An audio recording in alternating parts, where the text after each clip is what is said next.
Joining us now to share his commentary on the day's market performance is Timothy Kiarie from Scope Markets Africa. Timothy, good to chat to you on Business Lunch. Right, we are right ahead of the medium-term budget policy statement. What are you expecting? There's talk about, we're looking at tax, we're looking at tax relief. What are you seeing? Thank you so much for having me today. It's my pleasure. And we are expecting the MTBPS to release the medium-term the budget. And some of my expectations, I align myself according to other economists. For me personally, I'm looking at a potential downgrade in terms of the economic growth. And I know we have been forecasting about an estimate of 1.4% growth this year and 1.7% maybe for 2027. But how I look at it is that we are likely to see this being revised lower further. So, and a growth shortfall definitely will cause the increase in the country's debts to GDP ratio.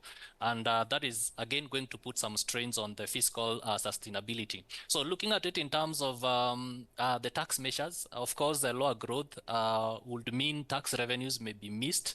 That is a miss expectations for the tax revenues, which might force the government to consider either revenue measures or expenditure cuts. So revenue measures could be increasing taxation or maybe probably looking at some expenditure cuts. Right, and also that inflation target as well. We've been sitting between 3 and 6%. That's now moving down below 3% to even 1% being that target, 1, 2, 3. Do you think we're going to see some sort of announcement on that today, or should we hold it over perhaps for February? I think what I'm anticipating is we're gonna hear something about the same, and with the range of between 3 to 6%, which is the current headline inflation. So I'm looking at a scenario by maybe probably the medium-term budget policy statement would maybe probably endorse a shift towards a 3% target. Right. Let's break things down a little bit. Puna Properties today. Read a story about them. What are your thoughts? Yeah, looking at Dupul Properties, of course, this is a stock that has really been performing, I would say, relatively well. And looking at maybe probably, if I begin by looking at some of the financials that we are looking, because I was trying to look at Hultsworth, also Dupul, but beginning with the Dipula, probably, if you look at the financial highlights, what you are seeing is an increase by 4%. That is the revenue increasing by 4% to about 1.517 billion South African rand in compared now to 2024, which was about 1.455 billion rands. So we also saw the net income increase by about 3% to about 905 million South African rand, vis-a-vis the last year 879 million South African rand. So there is, I'm seeing quite some great potentials. If you look at the fundamentals, that is the financials, also you combine with the technicals, I would say it's quite promising. Yeah. Something else I'd like to talk about is Woolworths. Now, they battled in Australia with Country Road. You saw at one stage, there were all sorts of questions about the executive, what were they going to do? But then, of course, today, a different story. Yeah, so this is quite another interesting one because if you look at the trading updates for Woolworths, basically the key highlights that maybe probably is worth looking at for every investor. We are seeing group turnover and concession sales which grew by about 6.2% over the last 19 weeks period. So it was quite a good growth. So if you look at it in terms of in the local food business, we find that food price inflation showed about 4.6%, which again suggests the growth was a little bit more volume led and rather than purely paying for more. So what I would look at it basically maybe is in terms of the strategical operation observation, such as maybe probably the slower inflation in the food segment suggests that a better cost controls, or maybe probably less pass-through price increase. So what I would really look at it for the Woolworth is approaching it a little bit cautiously. So I'll be like neutral for Woolworth at the moment, looking at maybe probably how things are going to unfold. How is inflation likely to affect the country, or what will be the next maybe inflation figures for the country? Because this is a company that is in the food industry, and we know inflation is one of the key things that is measured in terms of inflation. Yeah, if you have a look at some of the retailers, where are you spending your money? I know Mr. Price at one point they were a little bit cautious. We've seen the same thing with Truworths and the other groups as well. So that's Woolies. What else are you watching at the moment? What are some of the movers and shakers that you've got your eye on? Not your stock pick. We'll get to that now, but what else are you watching? Basically, for me, I'm more of aligned in the US stocks, and in the US currently, I'm looking at Meta. I'm looking at Meta at the moment. That's where all my keen is.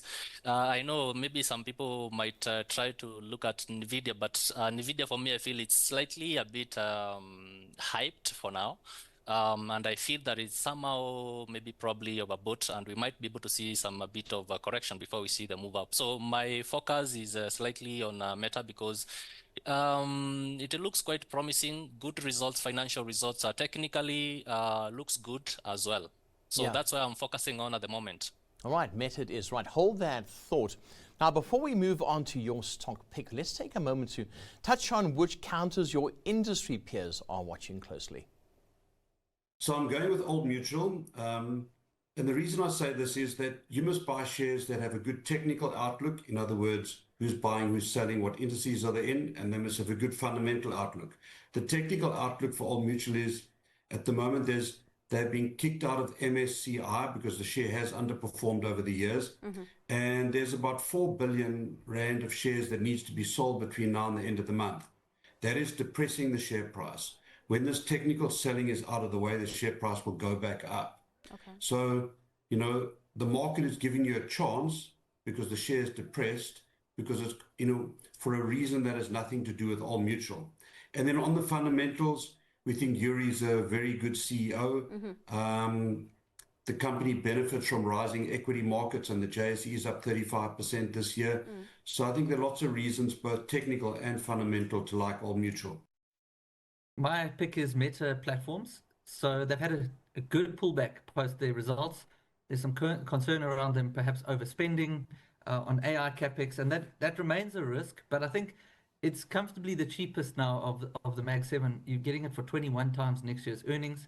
They have a user base of over 3 billion daily active users. I mean, that is an incredible property that they own, and they're able to monetize that. You're seeing it come through in the margins and in the cash flows, and I think they're going to continue to leverage that user base with the advent of AI. It's helped them even further. They've already evidenced that. So I think they're going to see continuing ad growth, high margin business. I think it's a fantastic business, and as has happened before, where the markets doubted them, and Zuckerberg's, he's a good CEO and he's got it right many times, and I think you can back him to get it right again. Right, they stole your thunder with Meta. So we've covered Meta, and it looks like a solid stock to acquire. But then there's Old Mutual. Your thoughts? Yeah, for Old Mutual, I think how I'm looking at Old Mutual, it's I think I might agree that I'm bullish also as well with Old Mutual, because it has really shown some solid financial growth, and this is basically looking at the reported adjusted headlines earnings, which came at about 14% for 2024, and it was adjusted to about 17%. So again, looking at the strong balance sheet metrics, it's really looking quite good. A solvency ratio of about 182%, which was reported, again signaling its financial strength to absorb the shocks that might come in.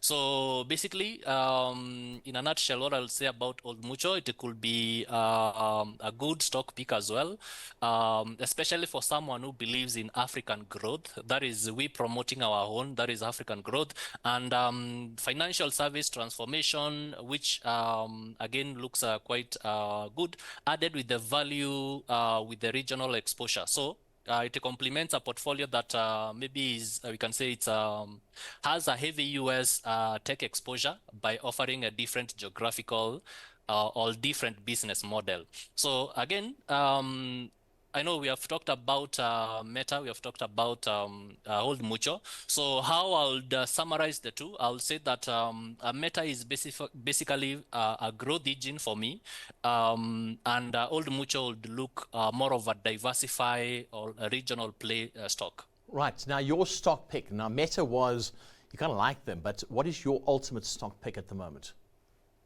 My stock today, the stock pick of today is Upva Inc. And this is quite a good company. Right now it's trading around $218 per share. So the reason why I'm talking about Upva is because we have seen that the company has been able to successfully manage the decline of its blockbuster drugs. And it has been able to reposition itself with newer growth drivers such as Skyrizi. We are talking about Rinvoq, and it's also majoring more so in the neuroscience or neurology drugs. And therefore, if you look at the health growth metrics, for instance, revenue growth in that perspective, we are talking about an approximation of 6.6% annual. And this shows some strong returns on equity, and therefore the reason why I stand strong with Upvi. Also, looking at the technicals are not bad. It's something that really is worth considering, especially for investors. Great analysis. Timothy, thank you so much for joining us, and thanks for your stock pick and also talking about Meta as well. We really do appreciate you taking the time. Thank you so much. That was Timothy Kiarie from Scope Markets Africa.